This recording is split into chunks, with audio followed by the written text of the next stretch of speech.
오늘 말씀은 오순절날 성령이 임하고 나서 그리고 나서 하나님께서 이 하나님의 큰 일을 난곳방언으로 말씀하게 하시고 그리고 베드로가 이제 요엘서의 말씀을 시작으로 해서 이 모여 있는 사람들에게 이 천하 각국으로부터 온 사람들에게 메시지를 하게 됩니다. 메시지를 하고 나서 그 첫 번째 설교로 말미암아 탄생한 교회. 어, 에, 형제들아 우리가 어찌할꼬 그렇게 베드로의 말씀에 반응해서 그래서 회개하고 통회 자복하는 사람들 그리고 세례를 받아서 그래서 죄 사함 받고 성령을 선물로 받은 사람들이 이제 그 이후에 어떤 삶을 살았는지를 보여주는 그런 모습입니다. 오늘 2장에 나와 있는 이 모습과 더불어서 4장 32절에서 35절 그리고 5장 12절에서 16절에도 이 초대교회의 모습에 대해서 언급하고 얘기하고 있습니다. 이 모습이 너무 아름다워서 그래서 이 모습을 닮아가고자 하는 그런 시도와 노력들이 계속해서 우리 교회 가운데 이루어지고 있습니다. 초대교회의 그 영광스러운 모습을 회복하자 하는 그 지점 가운데 바로 오늘 본문이 담겨져 있는 것입니다. 이 모습을 보면서 우리 사람들이 행하는 가장 그 숭고한 것 중에 하나가 자기의 소유를 다 나누는 것이잖아요. 그래서 자기의 소유를 나누는 것이 이상향이에요. 꿈이에요. 사람들이 바라고 구하는 바예요. 소유에 집착하지 않고 관계에 서로 사랑하고 축복하고 격려하고 나누는 것에 초점을 맞추는 그런 부분들이 사람의 이상향에 있단 말이죠. 그래서 그것을 어떤 사람들은 이제 이론으로 만들어서 그런 사회가 이루어질 거다. 그래서 이 막스와 엥겔스를 중심으로 해서 공산주의 사회를 얘기합니다. 그리고 그 공산주의 사회의 원형 중에 하나가 이 오늘 본문의 말씀이라고도 얘기하는 사람들이 있어요. 그래서 원시적인 공산 사회가 바로 여기에 나타났다 그렇게 얘기하는데 아닙니다. 그렇지 않습니다. 여러분 다 아시다시피 공산주의는 뭐라고 얘기합니까? 신은 죽었고 종교는 아편이라고 얘기하는 그 맥락을 같이 하고 있어요. 무신론이 그 기초입니다. 여러분 그러나 여러분 이 공동체는 하나님을 경외하고 사랑하는 것이 근본입니다. 근본이 다르기 때문에 완전히 다른 사회인 것입니다. 여러분 오늘 보시면 그들이 어떻게 합니까? 무엇으로 시작합니까? 그들이 사도의 가르침을 받습니다. 이 얘기는 사도의 가르침이 하나님의 말씀이 우선권입니다. 사도의 가르침을 왜 받겠습니까? 그 사도라고 하는 사람들이 보잘것없는 어부 출신이고 세리 출신이고 죄인들입니다. 그런데 그들의 가르침이 왜 중요합니까?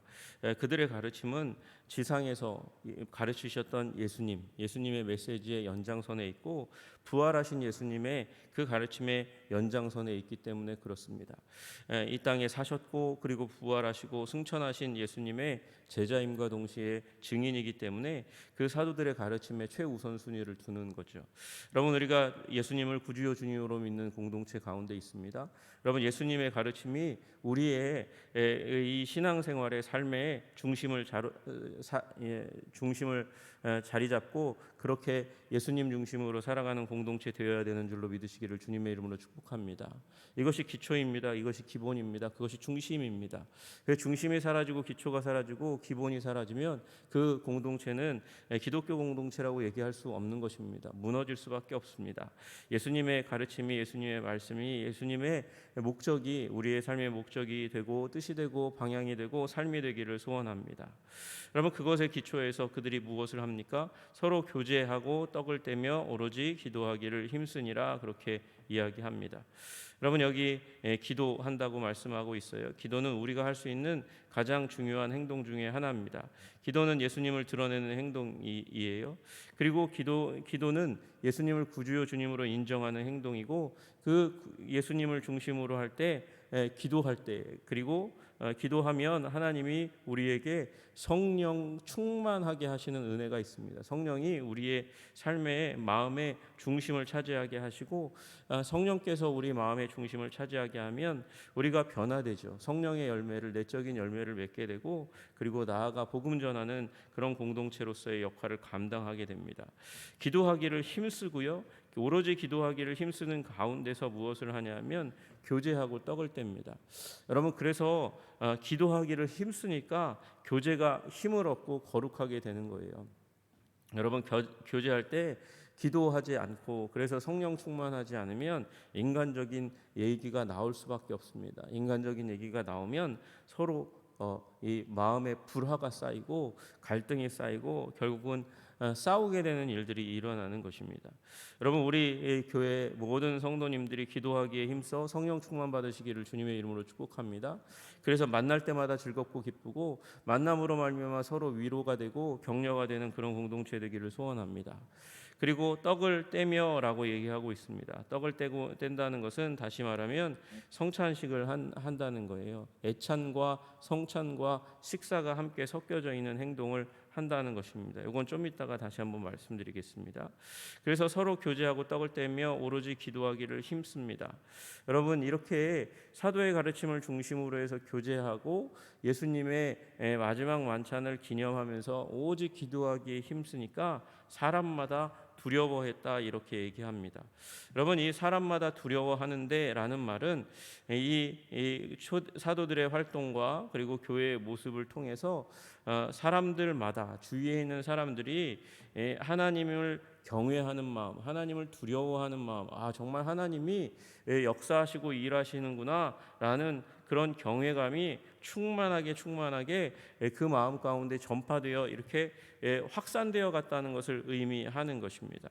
여러분, 우리 예수님의 사역 가운데 이런 일들이 많이 일어났었습니다. 여러분, 누가복음 4장 36절에 보시면 다 놀라 서로 말하여 이르되 이 어떠한 말씀인고 권위와 능력으로 더러운 귀신을 명함에 나가는도다라는 그 예수님의 사역에 대한 사람들의 평가가 있어요. 여러분, 그처럼 권위와 능력이 드러나고 하나님의 임재가 드러나고 저 공동체에는 하나님이 함께 하시는구나, 이런 생각이 나타나게 되면 사람들의 입에 오르내릴 수밖에 없는 것이죠.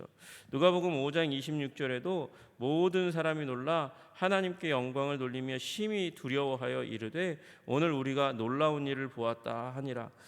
예수님이 위대하고 아름다운 일들을 인생 가운데 베푸시면 그것으로 말미암아 사람들이 영광을 돌림과 동시에 두려워하는 마음이 생기게 됩니다. 여러분, 그로 말미암아 하나님을 더욱더 주목하는 것이죠. 모든 사람이 두려워하여 하나님께 영광을 돌려 이르되 큰 선지자가 우리 가운데 일어나셨다 하고 또 하나님께서 자기의 백성을 돌보셨다 하더라. 누가복음 7장 16절에도 말씀하십니다. 여러분, 이처럼 하나님이 행하시면, 하나님께서 일하시면, 새 일을 행하시면, 말씀이 우리 가운데 새롭게 리프레시 되거나 하나님께서 우리에게 능력을 베푸시면 놀라는 일들이 일어나게 됩니다. 두려워하는 일들이 일어나는 거예요. 여러분, 이 두려움이 일어나는 것, 하나님을 향한 경외감이 드러나는 것, 하나님에 대한 새로운 인식과 깨달음이 일어나는 것, 그것이 부흥의 전조입니다. 부흥의 시작인 것입니다. 하나님께서 우리 가운데 하나님의 임재를 드러내시고 우리 가운데 하나님을 사랑하는 마음, 두려워하는 마음이 불일듯 일어나 우리 교회가 부흥하는 교회 되기를 소원합니다. 여러분, 하나님에 대해서 부흥은 우리가 움직이고 열심히 하고 그리고 무슨 일을 해낸다고 해서 그래서 부흥이 일어나는 것이 아니에요. 하나님께서 하나님의 백성 가운데 하나님을 사랑하게 하고 두려워하는 마음이 생겨야 되는 것입니다. 그러더니 그로 말미암아서 여러분, 사도들로 말미암아 기사와 표적이 많이 나타나니 이렇게 이야기합니다. 여러분, 이 사도들의 가르침과 성도들의 기도를 중심으로 한 모임, 예배, 그것을 통해서 사람들 가운데 하나님을 경외하는 마음이 확산되어 가고 그로 말미암아 기사와 표적이 많이 나타났다, 하나님이 거기 계신다 하는 그런 이 일들이 수도 없이 많이 나타났다는 거예요. 사인이 그런 것이죠. 표적이 그런 것입니다. 그 일로 말미암아 깜짝 놀람과 동시에 그것으로 말미암아 예수님이 하나님이셨구나, 예수님이 정말 부활하셨구나, 예수님이 정말 승천하셔서 저 하늘 위에서 보좌 우편에서 세상을 다스리고 통치하는구나 라는 깨달음이 오는 것이죠. 그 깨달음이 오니까 하나님께서 능력을 베푸시고 함께 하신다는 사실을 깨닫고 나니까, 그러니까 믿는 사람들이 다 함께 있어 모든 물건을 서로 통용하는 일이 일어나고 재산과 소유를 팔아 각 사람의 필요를 따라 나눠주는 일이 일어납니다. 재산을 공유하는 일들이 일어나는 거예요. 여러분, 이 가운데서는 우리가 기억해야 될 사실이 하나 있습니다. 여러분, 왜 이런 일이 일어났을까 하는 것이에요. 여러분, 원래 유대 가운데 살고 있던 사람도 있었지만, 우리 사도행전 2장 첫 머리 말씀드릴 때에 말씀드린 것처럼 이 가운데는 디아스포라 유대인 가운데서 와서 예루살렘에 와서 인생의 마지막을 예루살렘에 보내려고 하는 사람들이 있었어요. 여러분, 자기가 평생 동안 모았던 그 돈을 싹싹 긁어 모아가지고 이제 하나님의 거룩한 도성 예루살렘에서 예배하다 인생 마치려고 하는 사람들이 있으니까, 아무리 그렇다 해도 물질은 항상 부족한 법이잖아요. 그래서 이 근근히 생활하는 사람들도 있었고요. 그리고 이 오순절날 성지를 순례하기 위해서 왔다가 성령 체험을 한 사람이 있잖아요. 2장에서 나온 대로 성령 체험을 한 사람이 있잖아요. 여러분, 하나님의 역사 가운데 이런 일이 없었어요. 깜짝 놀랄 만한 일이에요. 성령이 임하셔가지고 난곳방언으로 말씀하시고, 베드로의 말을 들어보니까 이건 정말 하나님의 역사예요. 예수님이 죽으시고 부활하시고 승천하신 게 너무나 명확한 것 같아요. 교회에 갔더니 믿는 자들의 모임 가운데 갔더니 은혜가 넘치고 하나님께서 위로하시고 복 주시는 게 너무도 분명해요. 그러니까 한 열흘 정도 여기 예루살렘에 머물다가 가려고 했는데 이 시간이 점점 늘어나는 거죠. 거주하는 기간이 늘어나면 어떻게 됩니까? 자기가 예상하고 가져왔던, 넉넉하게 가져왔던 비용이 점점 떨어지는 일들이 일어나는 거죠. 여러분, 거기에서 일을 또 구해서 돈을 벌자 하니 잘 구해지지 않는 일이 일어나는 거예요. 그래서 안타까운 일이 일어나는 거죠. 배를 굽는 사람들이 일어나니까, 그래서 믿는 사람들이 다 함께 있다가 그런 형편 가운데 있는 사람들을 보고 그들의 필요대로 자신의 재산을 내어놓고 나누는 일들이 일어납니다. 여러분, 여기에는 사랑이 있는 거예요. 긍휼이 있는 것이죠. 여러분, 여기에는 나태가 있는 것이 아니에요. 여기에 게으름이 있는 것이 아니라는 거죠. 우리 성경 말씀에 우리 너무나 잘 아시잖아요. 일하지 않는 자는 먹지도 말라고 말씀하시는 말씀이 나와요. 그것은 우리의 근면을 기초로 하고 우리의 열심을 기초로 하는 거예요. 우리 하나님께서 일하시니 나도 일한다, 예수님이 말씀하셨어요. 여러분, 일은 고귀한 것입니다. 아주 아름답고 신성한 것입니다. 여러분, 그런데 그들이 노동하지 않고 그냥 함께 있어서 나눠 먹는 게 아니에요. 나눠 먹는 것이 아니라 우리 사도들이 하신 명령도 의무도 아니고 성령이 주신 열매로 우리 사람들 가운데 부어진 긍휼과 사랑의 마음으로 나누는 것이죠. 여러분, 우리 공동체 가운데서도 연약하고 힘없는 분들이 계시면 돕고자 하는 마음이 일어나는 것이 성령께서 주시는 마음인 줄로 믿으시기를 주님의 이름으로 축복합니다. 그래서 섬겨야 하는 것이죠. 사랑해야 하는 것이죠. 이것이 명령도 아니고 의무도 아니고 무엇입니까? 성령의 열매입니다. 성령께서 우리 안에 자연스럽게 우리 성령 받으면 주시는 내적인 열매인 것이에요. 그리고 이들이 이렇게 나눠주고 사랑하고 그러니까 어떻게 됩니까? 매일 만나고 싶은 거예요. 매일 만나고 싶어지는 일들이 일어나는 것이죠. 그래서 날마다 마음을 같이하여 성전에 모이기를 힘썼다, 그렇게 말씀하고 있습니다. 여러분, 날마다 마음을 같이 하는 일이 쉽지 않은 일입니다. 마음이 나눠지는 것이 원래 제각각 이 자기 소견에 옳은 대로 행하는 사람들에게 너무나 자연스러운 것인데 어떻게 마음을 같이 할 수 있습니까? 날마다 마음을 같이하여 마음을 같이 해가지고 날마다 성전에 모입니다.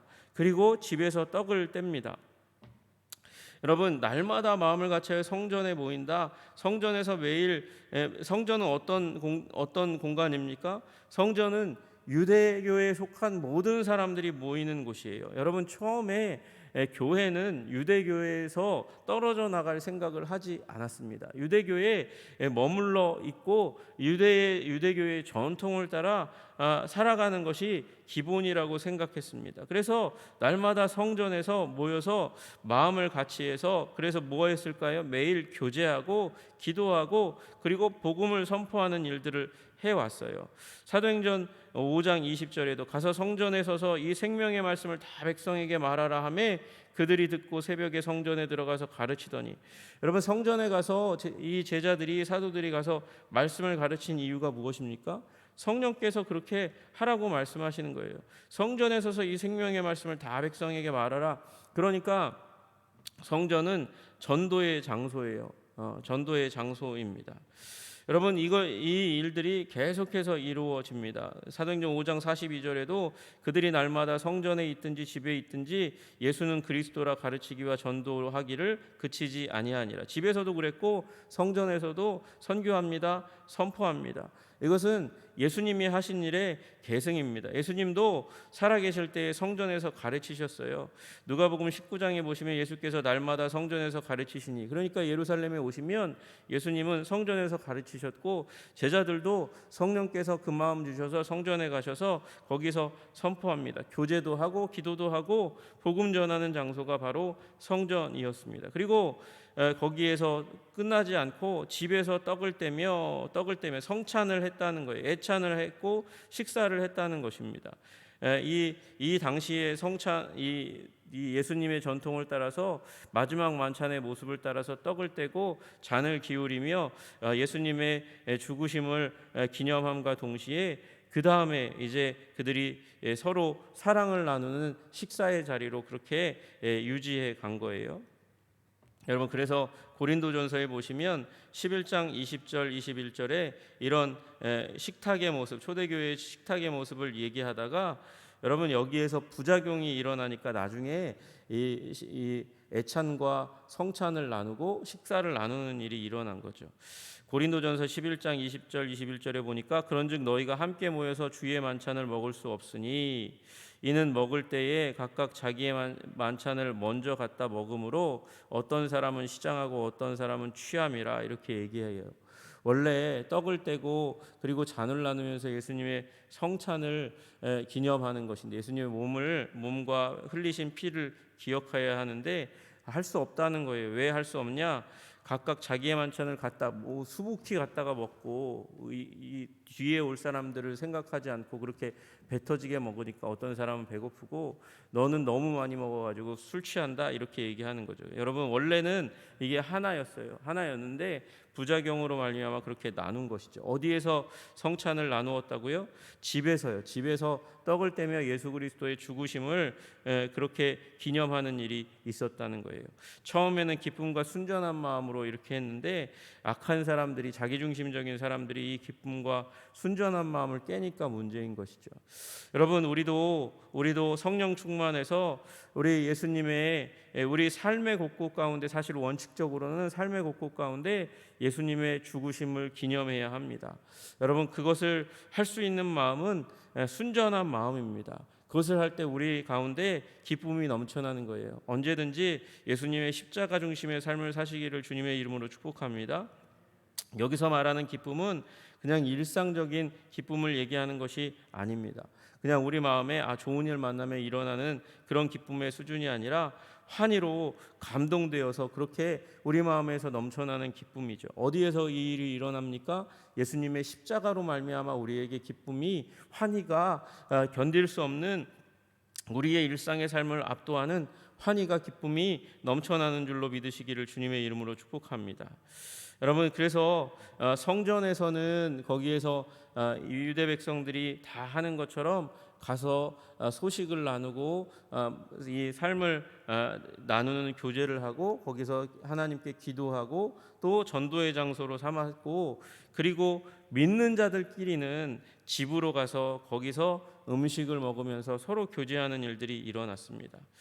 여러분 그로 말미암아 하나님을 음식을 먹고 하나님을 찬양하는, 예배하는 그런 일들로 말미암아 이 예루살렘에 있는 온 사람들이 이 무리를, 예수님을 믿는 사람들의 무리를 칭송하는 일이, 칭찬하는 일들이 일어납니다.